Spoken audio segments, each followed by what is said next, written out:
Nous bénissons ton nom, merveilleux Saint-Esprit, pour ta présence ce matin encore.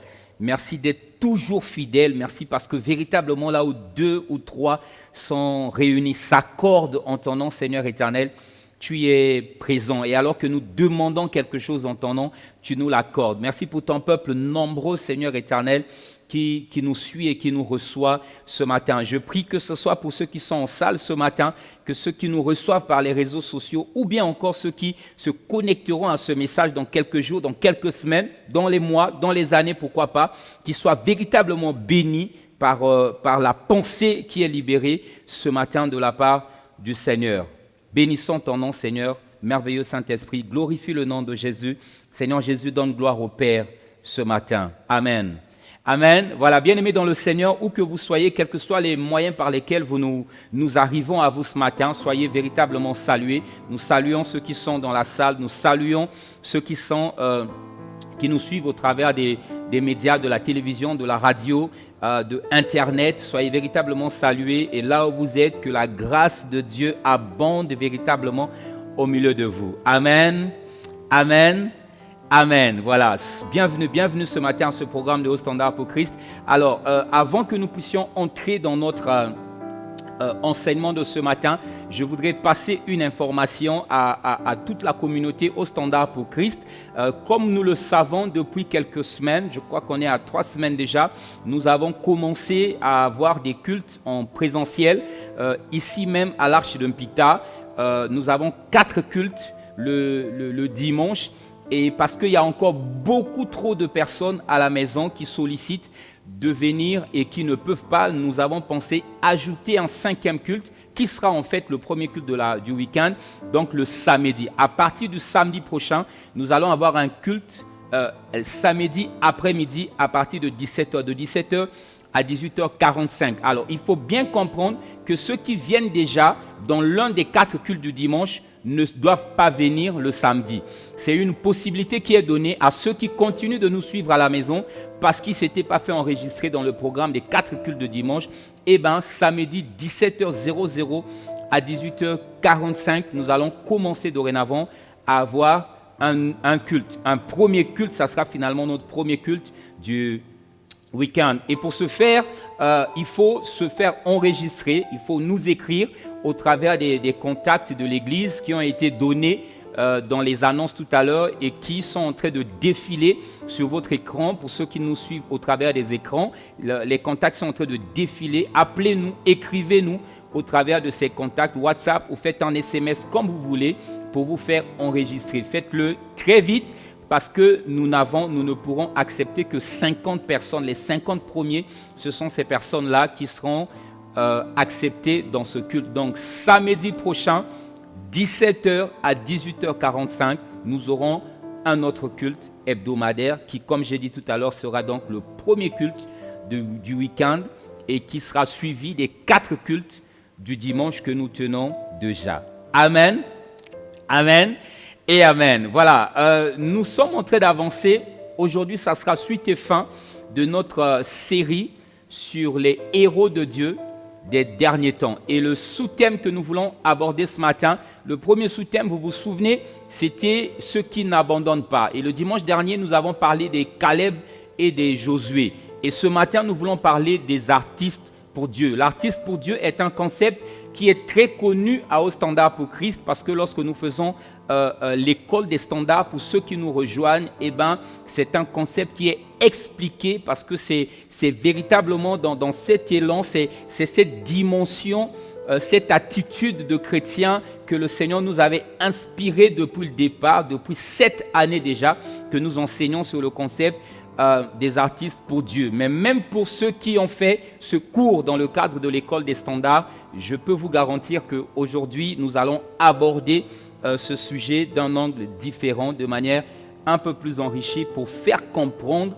à un plus grand nombre l'importance de ce que nous avons appelé, nous, les artistes pour Dieu, pour cette génération. Alors, ce que nous devons comprendre dans le cadre de cette série, c'est que nous sommes en train de parler, en fait, des types d'hommes, des types de chrétiens ou un caractère, derrière type, je vois un caractère de chrétien que Dieu suscite à la fin des temps pour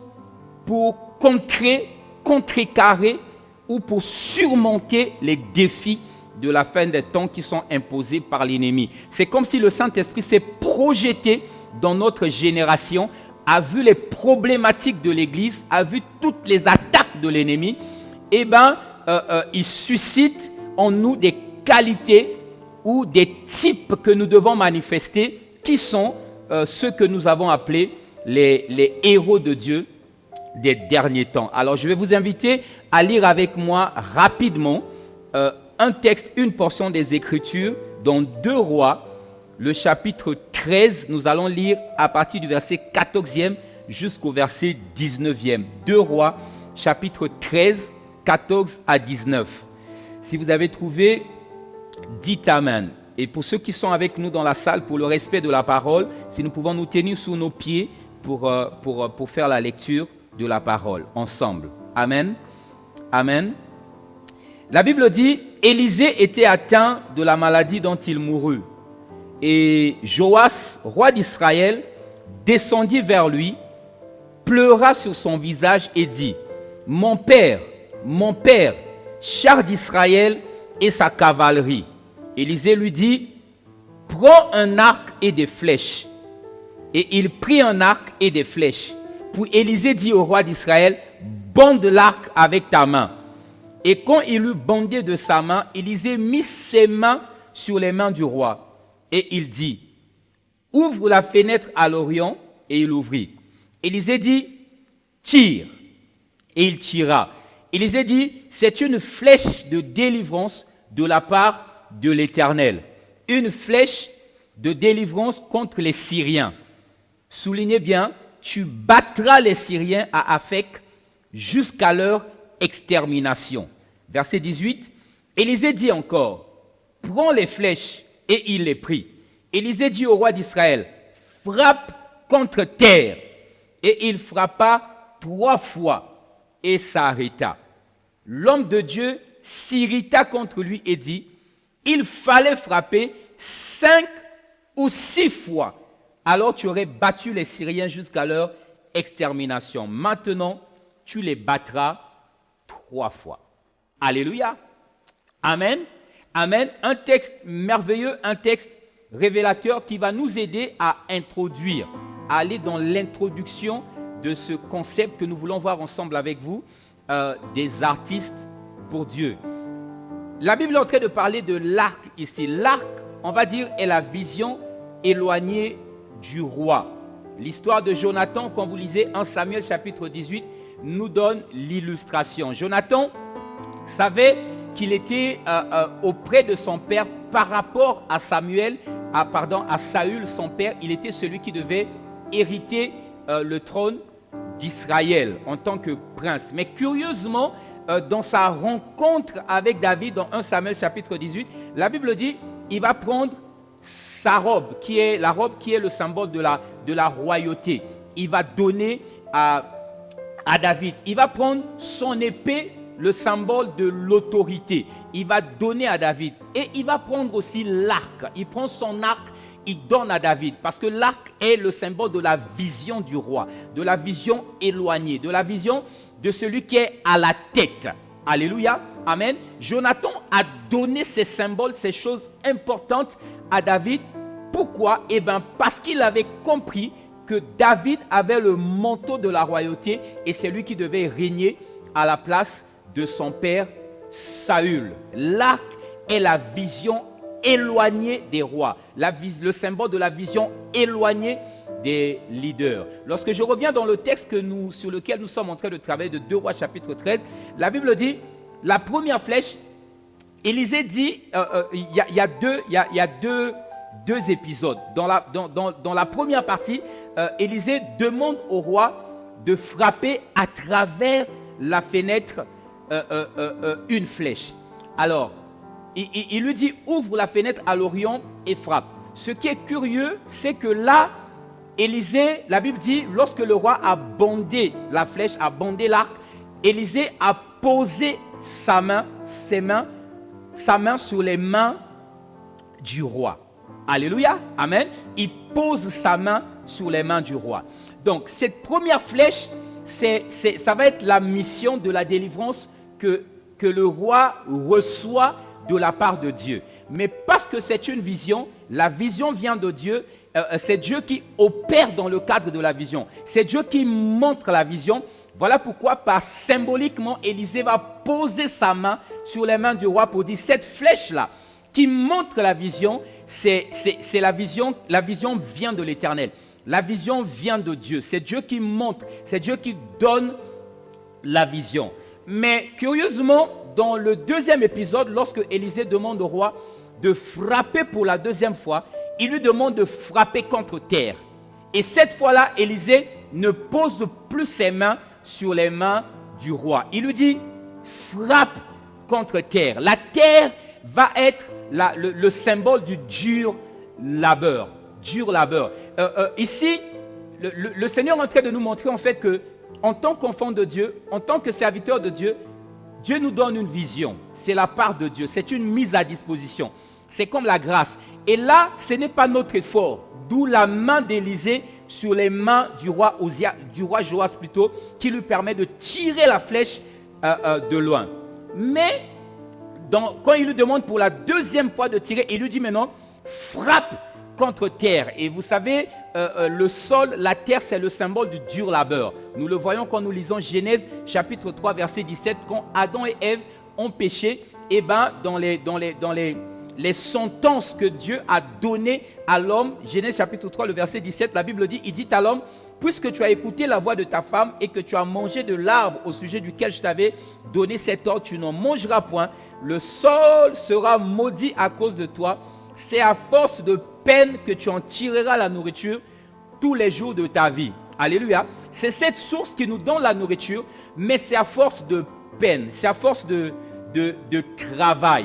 travail. Et là, en l'occurrence, lorsque nous recevons une vision de la part de Dieu, Dieu y fait sa part, mais après nous devons travailler. Nous devons travailler de manière diligente. Nous devons travailler avec persévérance pour avoir le résultat. C'est un principe, mes bien-aimés dans le Seigneur. Tu ne peux pas avoir un bon résultat si tu ne fais un effort persévérant. Et on en a parlé le dimanche dernier. Il y a un proverbe américain qui dit que rien ne vient sans peine. Aucune hauteur, aucune dimension de grandeur ou de réussite ne vient sans peine, sauf la pauvreté. La pauvreté est la seule chose qui peut venir sans que tu fasses un effort. Si tu as des doutes, ne fais plus rien. Dors juste chez toi. Repose-toi tous les jours du matin au soir. Tu vas voir, la pauvreté va arriver sans que tu fasses un effort. Et du reste, Proverbe chapitre 24, quand nous lisons les versets 33 et 34, la Bible dit, un peu de sommeil, un peu d'assoupissement, un peu croiser les mains pour dormir, et la pauvreté te surprendra comme un rôdeur et la disette comme un homme en armes. Alléluia.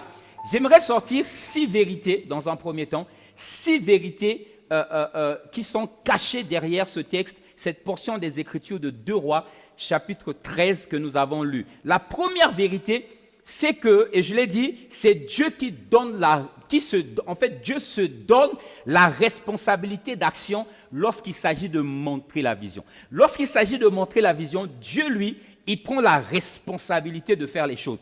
D'où la main de Élisée sur les mains du roi. Parce que là, c'était la dimension de Dieu encore lui-même.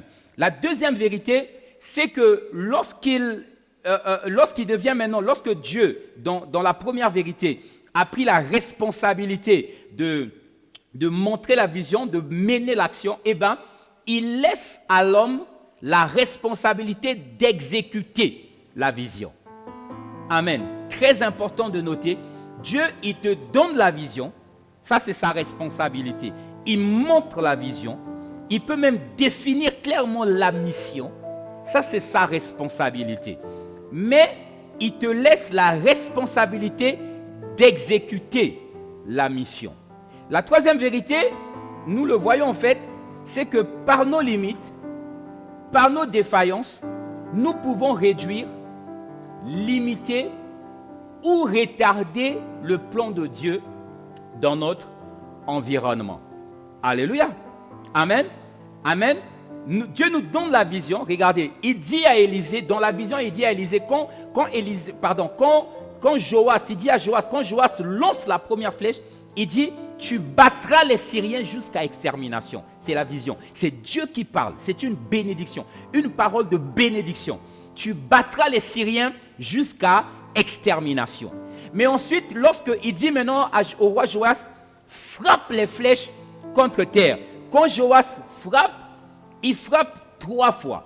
Il n'épuise pas toutes les flèches qu'il avait. Certainement, quand il a frappé 3 fois, j'imagine, il a vu la victoire.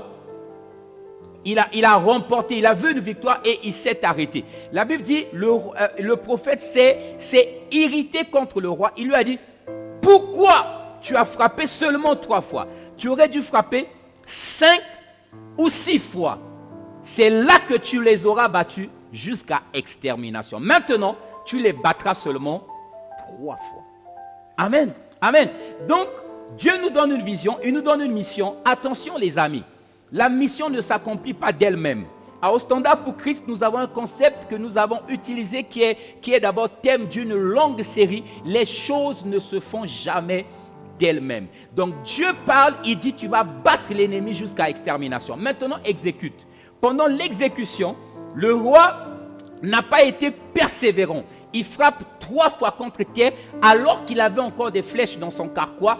Il s'est arrêté. Certainement que les gens acclamaient. Certainement qu'il a vu l'ennemi par terre.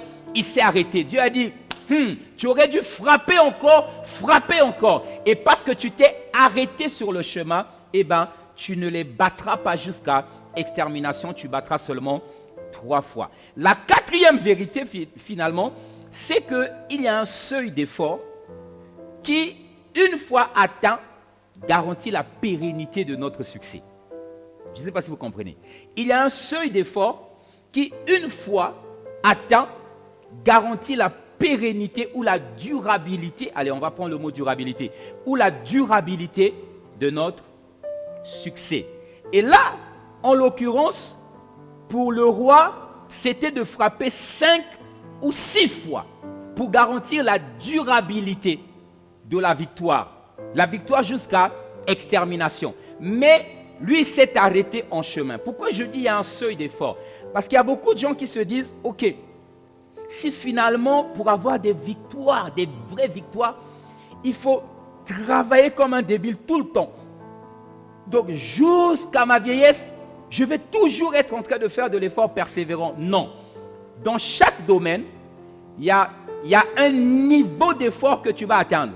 Lorsque tu atteins ce niveau, tu entres dans le repos. Mais malheureusement, beaucoup d'enfants de Dieu n'arrivent pas à ce niveau.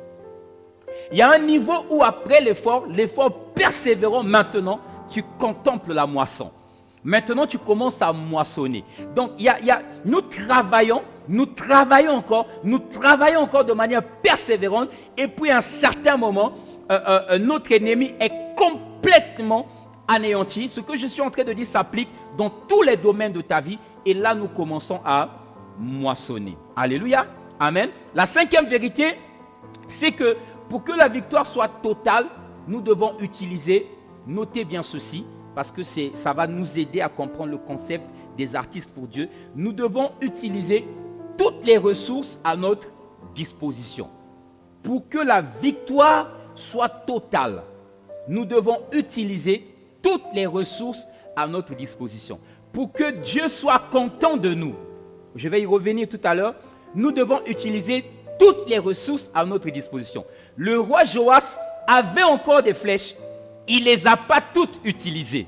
Et la Bible dit, Élisée, qui en l'occurrence représente Dieu, s'est irrité contre lui. Pour que Dieu soit content de notre œuvre, s'il nous a donné un talent, s'il nous a donné un don, nous devons sortir tout le jus qu'il y a avec nous, qu'il y a en nous plutôt, que Dieu avait mis en nous pour qu'il nous fasse entrer dans le repos, ou comme la Bible dit, dans la joie de notre maître. La 6e vérité, c'est que le problème qu'avait Joas à cette époque est le problème qu'a la plupart des enfants de Dieu aujourd'hui.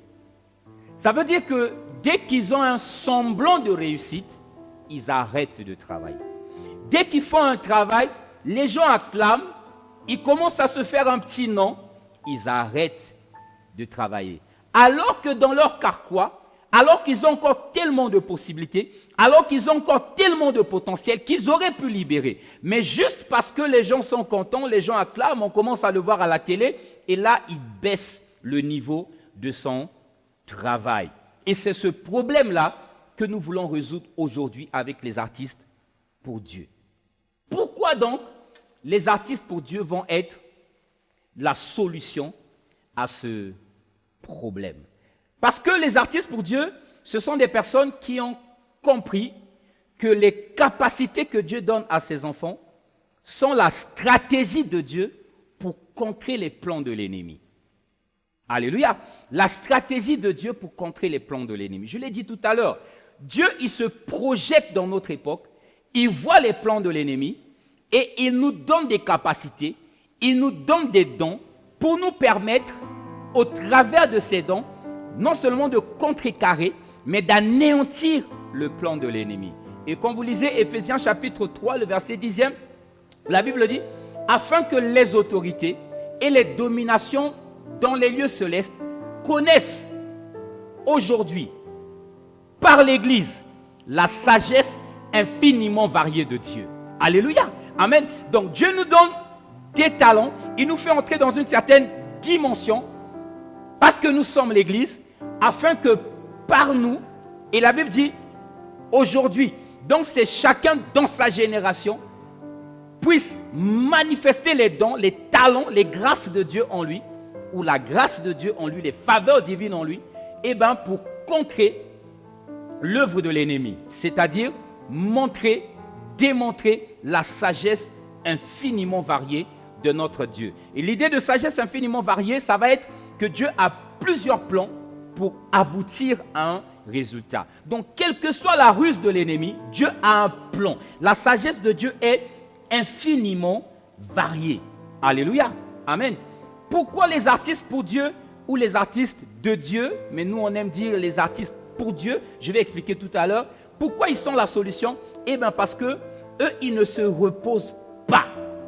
Tant qu'ils n'ont pas libéré tout le potentiel que Dieu a mis en eux. Les artistes pour Dieu, leur victoire, ce n'est pas en fonction de ce qui se passe à l'extérieur. Mais leur victoire, c'est en fonction de ce qui se passe à l'intérieur d'eux.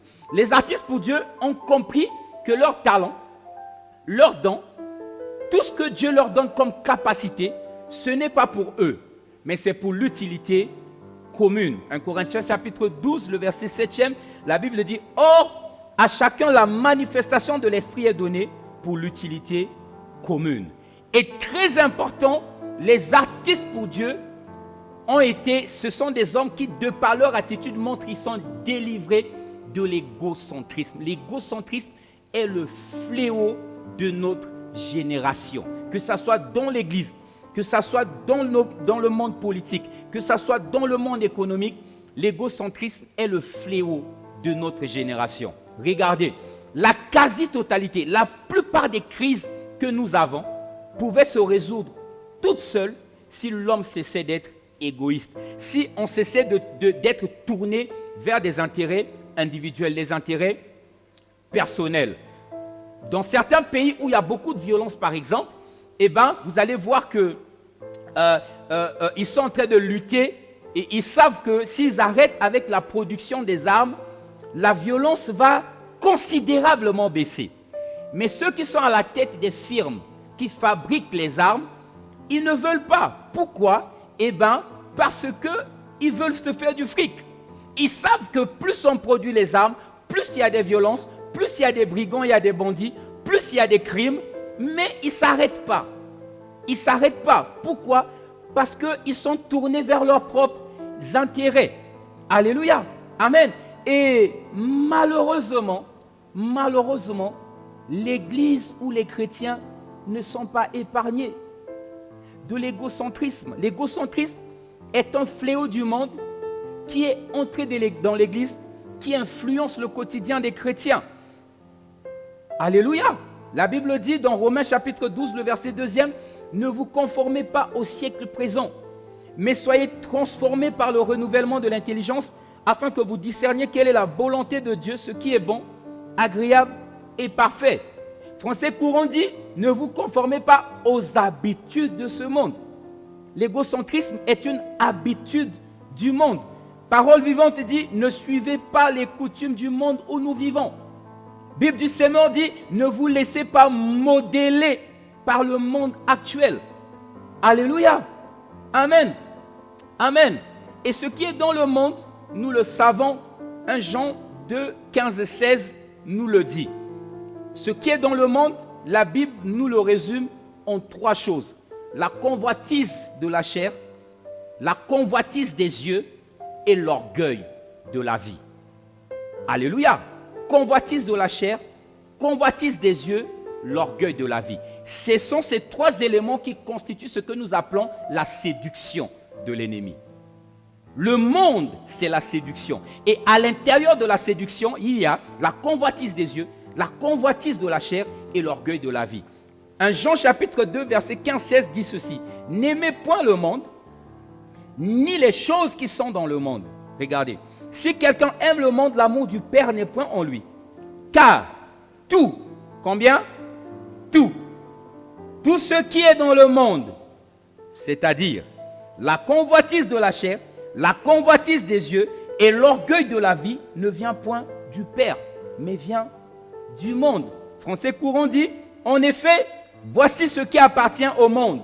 La volonté de satisfaire ses propres désirs ou de posséder ce que l'on voit, ainsi que l'orgueil fondé sur les biens terrestres.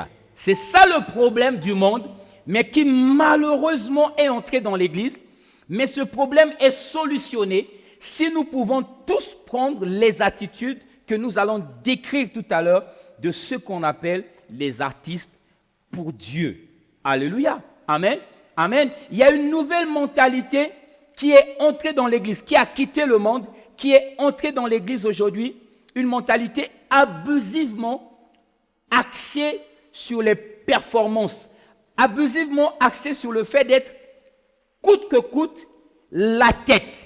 Donc il y a une conquête individualiste d'être au-dessus des autres. Bien-aimés dans le Seigneur, Dieu nous a promis la grandeur. Il veut nous donner la grandeur, non pas par nos œuvres, mais par sa grâce. Donc, lorsque nous servons Dieu, nous ne devons pas servir Dieu en pensant à la célébrité, en pensant à la notoriété, en pensant au succès. Malheureusement, beaucoup d'enfants de Dieu aujourd'hui, quand ils servent Dieu, quand ils sont chantres, quand ils sont prédicateurs, ils pensent célébrité. Un artiste pour Dieu, il ne pense pas célébrité. Un artiste pour Dieu, il travaille simplement par amour pour Dieu. Et Dieu, s'il le veut, le rend célèbre.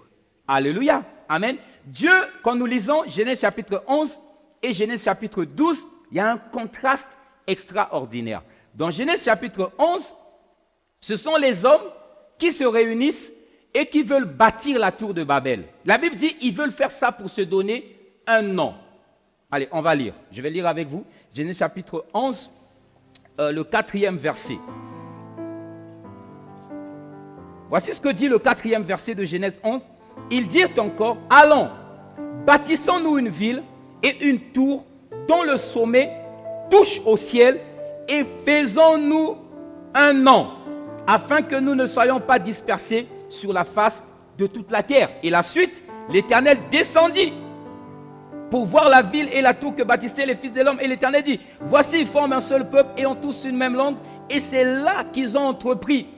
Maintenant, rien ne les empêcherait de faire tout ce qu'ils auraient projeté. Allons, descendons et là, confondons leur langage.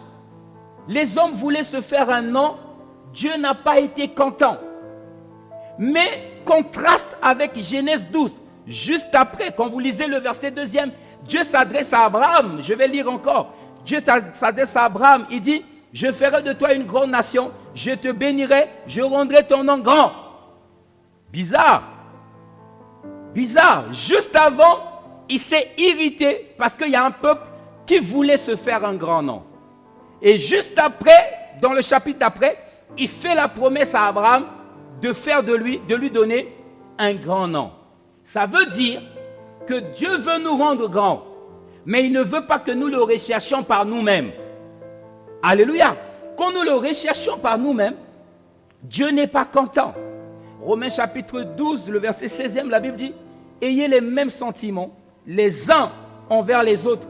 N'aspirez pas à ce qui est élevé. Dites Amen. N'aspirez pas à ce qui est élevé, mais laissez-vous attirer par ce qui est humble. Amen. Français courant dit, n'ayez pas la folie des grandeurs. Aujourd'hui, les gens ont la folie des grandeurs dans l'église. Pourquoi donc? C'est là que nous allons entrer. J'étais dans l'introduction. Là, nous allons entrer maintenant dans le vif du sujet. Pour deux raisons parmi tant d'autres. Deux raisons parmi tant d'autres. La première raison qui fait que les chrétiens aujourd'hui soient attirés par la folie des grandeurs, c'est que nous avons une non-compréhension, une absence de compréhension du texte de Deutéronome, chapitre 28, le verset 13e. Prenez avec moi Deutéronome 28, verset 13e. Si vous avez trouvé, dites Amen. Voici ce que la Bible dit. L'Éternel fera de toi la tête et non la queue. Alléluia. Tu seras toujours en haut et tu ne seras jamais en bas. Lorsque tu obéiras au commandement de l'Éternel, ainsi de suite. Donc, ce texte dit, l'Éternel fera de nous la tête et non la queue. Et c'est ce texte-là que nous avons pris comme justification pour travailler comme des fous pour être la tête. Bien-aimés, ici la tête, lorsque nous faisons l'étude approfondie de ce texte, la tête ici, ce n'est pas que toi tu sois la tête par rapport à moi. Déjà la tête c'est une position en Christ. Amen. Ce n'est pas forcément une position sociale. Et nous avons pris ce texte comme étant une promesse pour une position sociale. Mais c'est une position en Christ. Mais quand nous faisons l'étude de ce texte, nous ressortons deux choses. La première chose, c'est que Dieu promet de nous distinguer, de faire la différence entre son peuple et celui qui n'est pas son peuple. Il ne s'agit pas malheureusement, ou heureusement, de la différence entre un chrétien et un chrétien, entre un enfant de Dieu et un enfant de Dieu. C'est la différence entre le peuple de Dieu et ce qui n'est pas le peuple de Dieu. Alléluia. Donc, deuxièmement, il n'est pas question d'une promesse individualiste. Mais il est question d'une promesse pour une nation. Et ici, la nation, ça va être l'Église, ça va être le peuple de Dieu. Je vais vous lire d'autres traductions pour que vous compreniez ce que nous sommes en train de dire. Regardez comment Parole Vivante traduit cette portion. Le Seigneur fera de vous le premier peuple de la terre et non le dernier. Alléluia. Ce n'est pas toi par rapport à moi. C'est toi et moi par rapport au monde. Donc les conflits que nous avons dans les églises ne sont pas justifiés, c'est de l'ignorance. C'est toi et moi par rapport au monde. La Bible du Seigneur dit, l'Éternel vous fera tenir le premier rang parmi les peuples. Parmi les peuples, vous, l'Église, parmi les peuples. Français courant, le Seigneur fera de vous la première des nations. Amen. C'est une promesse pour un peuple, pour une nation. Ce n'est pas toi par rapport à moi, on va se faire la guerre parce que tu dois être la tête et non la queue. Mais si chacun de nous dans l'église se dit je dois être la tête et non la queue, mais c'est la guerre, c'est la bagarre. Et malheureusement, c'est ce que nous avons aujourd'hui. Donc la première raison, c'est la non-compréhension de Deutéronome 28, verset 13. Je vais y revenir en expliquant la deuxième raison. La deuxième raison, alors là, vraiment, je vais prendre les gants. Je vais prendre les gants pour ne pas être mitraillé. La deuxième raison, c'est la dangerosité du concept que nous avons adopté de champion. Un concept puissant. Un concept que Dieu a suscité il y a quelques décennies au travers d'un homme, un grand homme qui a emmené des révélations puissantes dans l'Église. Il n'est plus de ce monde, paix à son âme. C'est le docteur Myles Munroe, un grand homme, je crois, je pense, j'ai lu la plupart de ses livres. Je crois qu'il était le premier à sortir ce concept de champion qui s'est répandu dans le monde anglophone et ensuite s'est répandu dans le monde, dans la francophonie aujourd'hui. Et il faut l'avouer, il faut être reconnaissant, ce concept de champion a aidé l'Église à sortir de la médiocrité pour que les hommes de Dieu ont commencé à travailler dans une dimension d'excellence. Vous voyez, aujourd'hui, il y a plusieurs églises qui portent le nom de champion. Jésus-Christ, je ne sais pas, champion en Christ ou quelque chose comme ça. Et puis, il y a des églises qui ont pris ce concept dans le cadre de leur vision. C'est juste extraordinaire. Et moi-même, j'ai adopté ce concept jusqu'à ce qu'à un certain moment, j'ai commencé à voir une déviation, non pas dans le concept, mais dans la vie de ceux qui recevaient le concept. Voilà pourquoi il y a cette année, et la chose commençait à me déranger quand nous avons commencé au Standard pour Christ, et quand j'étais en prière pour chercher les fondements de la vision, le Seigneur m'a dit, Roland, évite d'enseigner sur le concept des champions. Crée des artistes pour Dieu, des hommes de cœur. Et je vais expliquer tout à l'heure la nuance entre les champions et les artistes pour Dieu. Je répète, le problème n'est pas dans le concept. Le problème est dans la déviation est venue dans l'application ou dans le vécu du concept, dans la vie de ceux qui écoutent le concept. Alléluia. Amen. Eh bien, ils ont cherché à devenir, ils se sont dit, on nous a dit, nous devons être des champions. Donc, ils ont comme une certaine obsession à la performance. Nous devons être la tête, performance. Et à chaque fois qu'on parle de performance, l'ami fidèle de la performance, c'est le stress. À chaque fois qu'on travaille dans une obsession de performance, eh bien, le stress arrive toujours. Donc, l'église qui devait être un lieu de simplicité, un lieu de paix, un lieu d'amour, est devenue un lieu de fighting, de combat, un lieu de stress. Parce que chacun doit travailler de manière extraordinaire pour être performant et pour être bien apprécié par le responsable, par celui qui est à la tête. Lorsque j'étais en train de méditer, il y a 7 ou 8 ans de cela, j'ai dit, Seigneur, pourquoi un concept si puissant qui a aidé les églises ou l'église à sortir de la médiocrité pour rechercher l'excellence, aujourd'hui le résultat est devenu, on est en train de voir plus d'orgueil sortir au travers de ceux qui ont adopté ce concept. Et là, je commençais à méditer même sur son fondement. L'homme de Dieu dont j'ai parlé tout à l'heure, un homme juste extraordinaire, hein, je répète, extraordinaire. Donc, s'il vous plaît, n'allez pas dire Roland Elenga a attaqué l'homme de Dieu. Je suis en train de parler d'un concept et du reste, je vous ai dit, j'ai lu la plupart des livres de cet homme. Cet homme a béni l'Église universelle. Aujourd'hui, il y a beaucoup d'enseignements que nous avons, surtout dans le domaine du leadership et du management, qui sont des révélations que le docteur Miles Monroe a sorties, mais qui n'étaient jamais révélées à un homme avant. Donc, un homme vraiment qui a marqué sa génération. Mais lorsque il donne le concept de champion, il s'appuie sur une illustration. Il parle du champion. Il dit, nous sommes champions depuis le ventre de notre maman. Parce que nous sommes le spermatozoïde qui, parmi les 80 millions ou les 100 millions de spermatozoïdes qu'il y a dans chaque millilitre de sperme, nous sommes le spermatozoïde qui a gagné la course. Nous sommes le spermatozoïde qui allait féconder l'ovule. Donc, depuis le ventre de notre maman, nous sommes des champions. Or, les spermatozoïdes, entre guillemets, entre eux sont comme des frères. Ça veut dire que celui qui a gagné, il sort de sa communauté pour être la tête.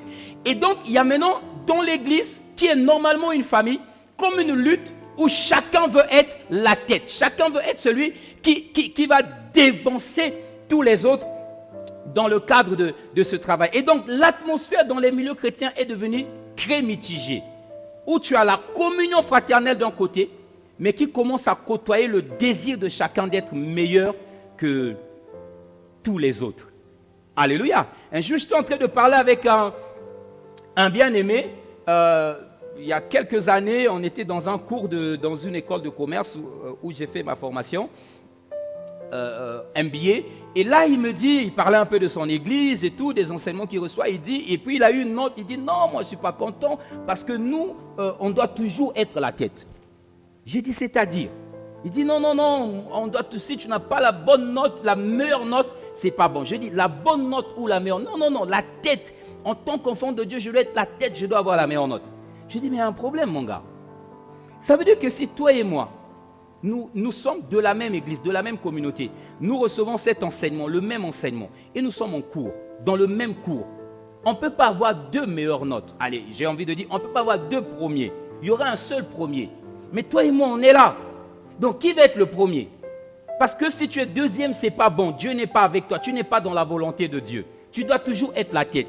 Et donc, on va se faire la guerre. Si nous sommes dans la même entreprise, dans le même département, et qu'on a dit, nous devons toujours être la tête.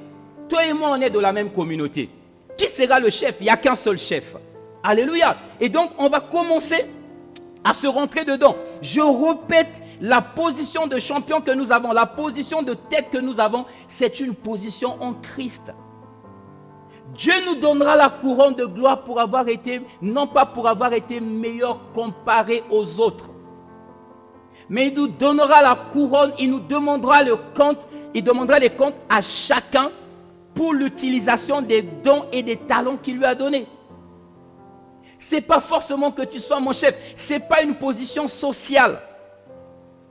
Pour certains, ça va l'être, comme pour Joseph, il va se retrouver à la tête. Et du reste, il y avait encore Pharaon au-dessus de lui.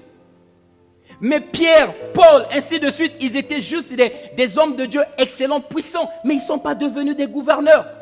Donc ce n'est pas une position forcément sociale. Ce n'est pas ça, les amis. Et donc on a des chrétiens qui deviennent orgueilleux, surtout ceux qui, au fond de leur âme, ils avaient déjà des prédispositions à l'orgueil. Lorsqu'ils reçoivent ce message de champion, oulala, c'est la catastrophe. C'est la catastrophe. Je répète, heureusement, moi je vois aujourd'hui de partout dans le monde des hommes de Dieu qui parce que cet homme, il a laissé l'héritage du message du royaume, les principes du royaume. Tu vois juste des hommes de Dieu humbles qui enseignent ces choses. Mais curieusement, dans le peuple, il y a comme un grain d'orgueil qui paraît. D'où ça vient? C'est le manque de compréhension dans l'application du concept. Je répète, Dieu ne nous donne pas la couronne parce que nous avons été meilleurs que les autres dans la famille chrétienne.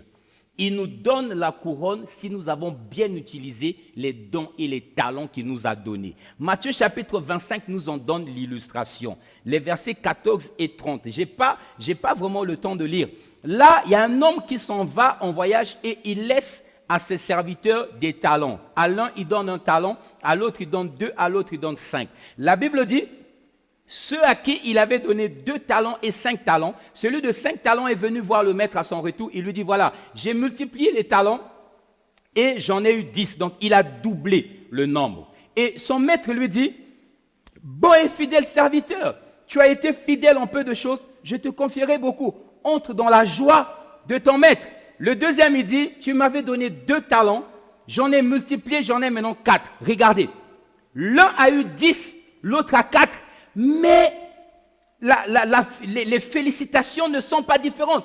À celui-là aussi, il dit la même chose. Bon et fidèle serviteur, tu as été fidèle en peu de choses, je te confierai beaucoup, entre dans la joie de ton maître. Donc ce n'est pas un problème que dans la famille que tu fasses plus que moi. Et quand vous lisez ce texte de Matthieu 25, 14, 30, la Bible dit que le maître leur laisse les talents selon la capacité de chacun. Donc c'est un problème de grâce.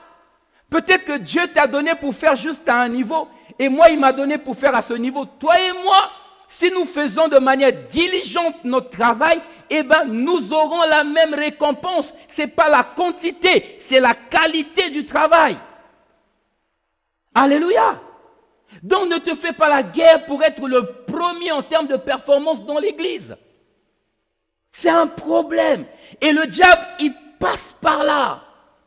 Donc le concept d'artiste pour Dieu que le Saint-Esprit nous a inspiré dans cette vision pousse le chrétien à ne pas chercher à être premier par rapport aux autres, mais comme un artiste a donné le meilleur de lui-même pour réaliser ce qu'il a fait. Ça veut dire qu'il est content, non pas parce qu'il est premier par rapport à l'autre, mais il est content quand il sait qu'il a donné le meilleur de lui-même. Même s'il est 10e, s'il sait qu'il a donné le meilleur de lui-même, il est content. Et à ces époques-là, lorsque le Seigneur est en train de m'expliquer ces choses, le Seigneur m'a fait observer, le Saint-Esprit m'a fait observer un homme diligent, un homme extraordinaire qui a régné dans le monde de l'athlétisme pendant un moment, Usain Bolt, qui avait 2 types de courses. Il avait la course de champion et puis il avait la course de l'artiste. Il y a des moments où Usain Bolt, il arrivait, ceux qui connaissent, qui ont suivi l'athlétisme, il arrivait à une compétition et il venait pour battre les autres. pour battre les autres. Ça, il est en train de travailler dans la dimension de la tête, dans la dimension du champion. Et quand il venait, il se mettait à courir, il ouvrait au départ, et quand il avançait, il se rendait compte qu'il y avait une grande distance, et quand il courait, il se retournait même comme pour narguer les autres. Il se retourne pour voir celui qui est derrière, et là vous allez voir Usain Bolt, il ralentit ses pas. Le plus important pour lui, c'est d'être à la tête, c'est d'être premier par rapport aux autres. Mais il y a d'autres courses quand il venait, là c'était pas la course du champion qu'il venait faire, il venait faire la course de l'artiste. Quand il venait, quand il se met là, il ne vient pas se battre par rapport aux autres, il vient se battre par rapport à lui-même. Quand il se met là, Usain Bolt, quand il l'ouvre, même si vous restez à 50 mètres, ce n'est pas son problème. Le gars, il l'ouvre jusqu'au bout. Et dès qu'il arrive, son regard est tourné vers le marquoir. Il regarde et en général, là, il a battu son propre record. C'est ça l'artiste. L'artiste, son problème, c'est de se dire, est-ce que quand j'ai travaillé, j'ai donné le meilleur de moi-même? C'est comme ça que nous conseillons aux enfants, par exemple, qui sont à l'école. On leur dit, soyez comme des artistes. Ne soyez pas contents parce que vous avez la meilleure note. Parce qu'il y a des classes, des fois, la meilleure note, c'est 9 sur 20. Et puis tu es content juste parce que tu as battu les autres. Mais tu es minable. Tu es en dessous de la moyenne. Nous, on leur dit, soyez contents quand vous avez donné le meilleur de vous-même. Même si le premier a 17. Si en physique, chimie, toi, tu as toujours 7. Et puis ce jour-là, tu as travaillé. Tu as donné le meilleur de toi-même. Et là, boum, tu as 13. On leur dit, même si le premier a 17, tu as battu ton propre record. Célèbre, sois content. Mais nous le voyons du reste sur les courses d'athlétisme. Les champions africains, quand ils vont aux Jeux Olympiques, surtout les courses de vitesse, parce que nous, on est les premiers dans les courses de fond. Mais les courses de vitesse, on n'a pas encore des athlètes à ce niveau. Pas beaucoup. Et donc, le gars, quand dans son pays, il court 9 secondes, 10 secondes, 10 secondes 30.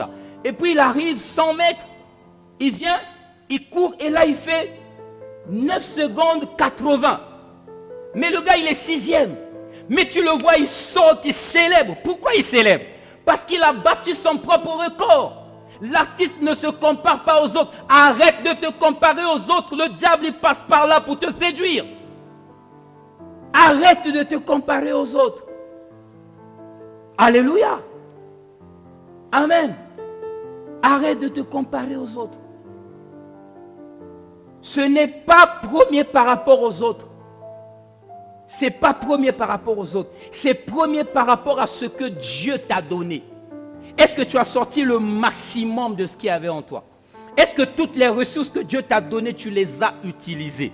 C'est ça un artiste. Si tu ne les as pas utilisées, si tu as l'impression que tu n'as pas donné le meilleur de toi-même, même si tu es premier par rapport aux autres, ne sois pas content. Ne sois pas content. Ne te dis pas, ok, bon, je n'ai pas bien travaillé, mais j'ai la meilleure note. Et puis tu célèbres. Non! Non, mon ami. C'est par rapport à toi. Par rapport à toi. Joas a frappé 3 fois. Il a battu les Syriens. Mais il avait encore des ressources en lui. Dieu lui a dit, je suis irrité. Pourquoi tu t'es arrêté? Tu avais encore des ressources. Il fallait envoyer encore jusqu'à extermination. Aujourd'hui, nous avons des églises. Chaque église travaille dans son coin pour chercher à être la plus grande église par rapport aux autres. Non, mon ami. Peut-être qu'à toi, on a donné 5 talents, à moi, on a donné 2. Moi, je veux que tu multiplies tes talents à 10, mais laisse-moi multiplier mes talents à 4. Ça ne veut pas dire que tu es meilleur que moi à cause de la quantité, mais peut-être qu'on est pareil en termes de pourcentage de multiplication. Alléluia. Et nous serons tellement forts à être ensemble au lieu de se faire la guerre. Au lieu de se faire la guerre. Ne regarde pas les autres en voulant comparer. Est-ce que tu fais mieux qu'eux? Est-ce qu'ils font moins que toi? Alléluia. Un jour du reste, un de mes fils était en train de rencontrer une jeune fille quelque part. Et puis, il y a peut-être 3 ans ou 4 ans, je ne sais plus trop. Il lui a montré une affiche. Je crois que c'était notre affiche du Nouvel An. Et puis, la jeune dame, elle a regardé.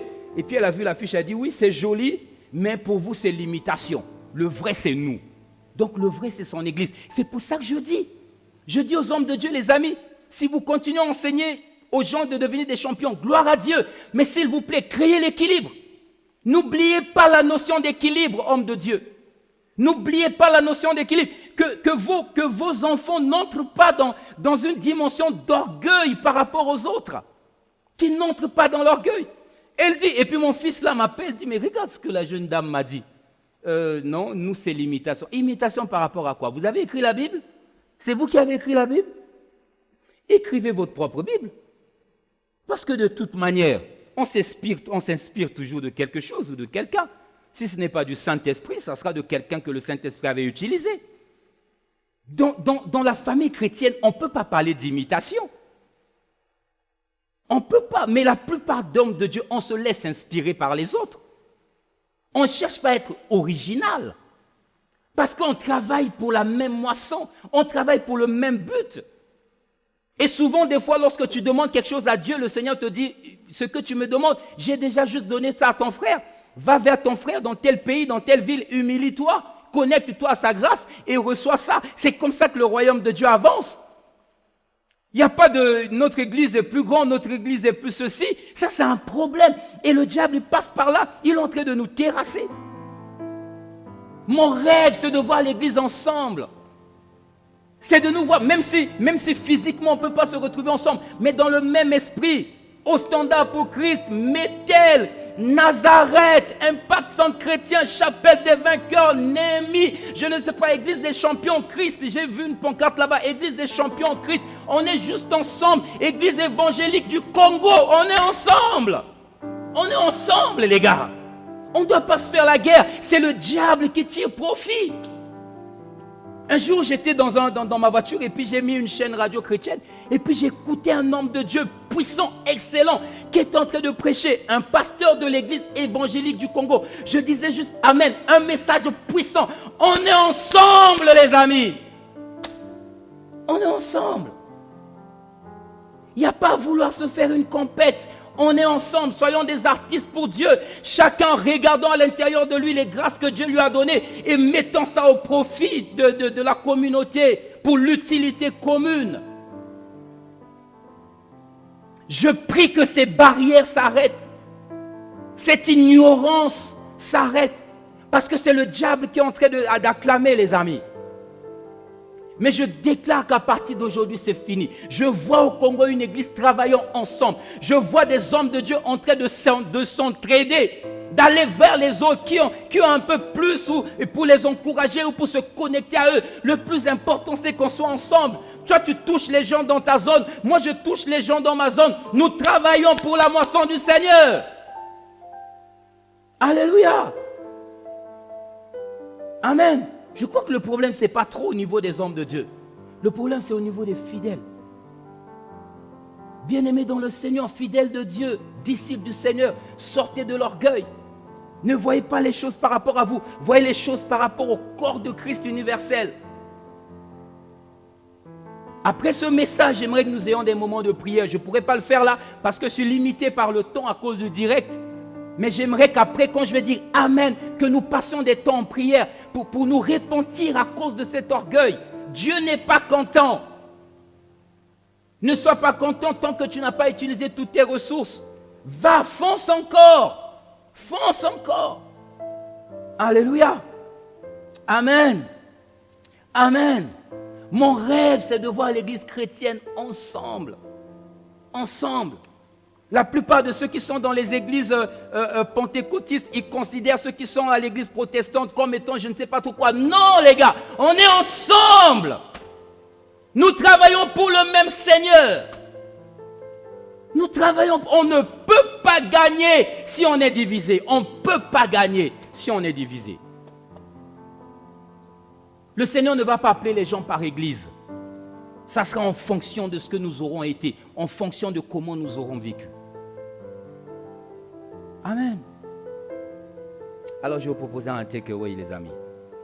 Cette portion que j'aimerais que nous puissions garder ensemble. Et après, souvenez-vous, je vais dire Amen. Mais où que vous soyez, dans vos maisons, dans vos familles, vous qui êtes dans la salle ce matin, et si tu m'écoutes prochainement, dans quelques jours, dans quelques semaines, dans quelques années, il faut que tu sois en prière après là. On doit prier. On doit prier. Voici le takeaway. Voici le takeaway qui s'affiche pour ceux qui nous suivent sur les écrans. Le takeaway s'affiche maintenant. La nouvelle stratégie du diable est d'introduire au sein de nos communautés une nouvelle forme très subtile de division. Une sorte de compétition interne entre chrétiens ou entre églises. Chacun cherchant à être plus grand que l'autre et tourné vers ses propres intérêts au profit de la véritable communion fraternelle, au péril, de la véritable communion fraternelle. Pendant ce temps, l'ennemi, comme un loup, entre dans la bergerie et fait tranquillement des ravages. Ressaisissons-nous, Église, considérons l'utilité commune et les intérêts de Christ, car un royaume divisé contre lui-même ne saurait pas subsister. Alléluia. Amen. Les artistes pour Dieu ne se comparent pas aux autres, ils se comparent à eux-mêmes. Quand il fait une comparaison, c'est par rapport à ce que Dieu lui a donné. Il libère tout son potentiel. Et du reste, quand je parle de libérer le potentiel, c'est un concept que cet homme dont j'étais en train de parler, le docteur Miles Munro, a mis à notre disposition. Il a écrit, il a prêché, il a enseigné là-dessus. Libérer le potentiel. Libère tout le potentiel qu'il y a en toi. Sans te comparer à quelqu'un. Est-ce que tu es plus grand? Est-ce que tu es plus petit? Libère le potentiel qui est en toi. Inclinons nos têtes. Saint-Esprit, bénis ton peuple ce matin. Je ne prêche pas au Standard pour Christ. Je prêche à l'église du Congo. Saint-Esprit, viens briser dans le nom de Jésus toutes ces divisions, toutes ces considérations égoïstes, égocentriques, cet orgueil de vouloir chacun être à côté et aller au sommet tout seul. Non, Seigneur. Comme des artistes pour Dieu, nous voulons tracter les autres avec nous. Nous voulons monter ensemble. Nous voulons réussir ensemble. Nous ne voulons pas réussir seuls. Réussir seul, ce n'est pas une victoire, c'est un échec. Être riche dans un quartier où tout le monde est pauvre, mon ami, ce n'est pas la joie, c'est une tristesse. Être riche dans une famille où tout le monde est pauvre, ce n'est pas une richesse, c'est un échec. Un échec pour la famille, peut-être pas pour toi, mais pour la famille. Alors nous devons travailler pour tirer les autres aussi vers le haut. Merci Seigneur, pardonne-nous parce que nous nous sommes comparés, alors que nous sommes de la même famille. Comme des artistes, Seigneur, que chacun se compare à lui-même, plus jamais aux autres. Au nom de Jésus-Christ. Saint-Esprit, conduis ces moments de prière qui vont se tenir maintenant dans les salles. Amen. Amen. Amen. Voilà, acclamons Jésus. Alors, aujourd'hui spécialement, peut-être encore les dimanches à venir, nous n'allons pas, si vous êtes à la maison, n'oubliez pas, je ne vais pas conduire, célébrer, rompez le pain, dressez la table, prenez le vin en famille avec les enfants. N'oubliez pas la Sainte Seine, même si on ne le fait pas en salle. Amen. Amen. Soyez véritablement bénis. Je vous aime beaucoup, je vous aime de tout mon cœur, mais vous en doutez. Le Seigneur Jésus, il vous aime encore tellement plus. Soyez bénis, excellente et puissante semaine à vous. Et surtout, je vous souhaite de puissants moments de prière là où vous êtes. Amen, amen et amen. Gloire à Jésus. Alléluia.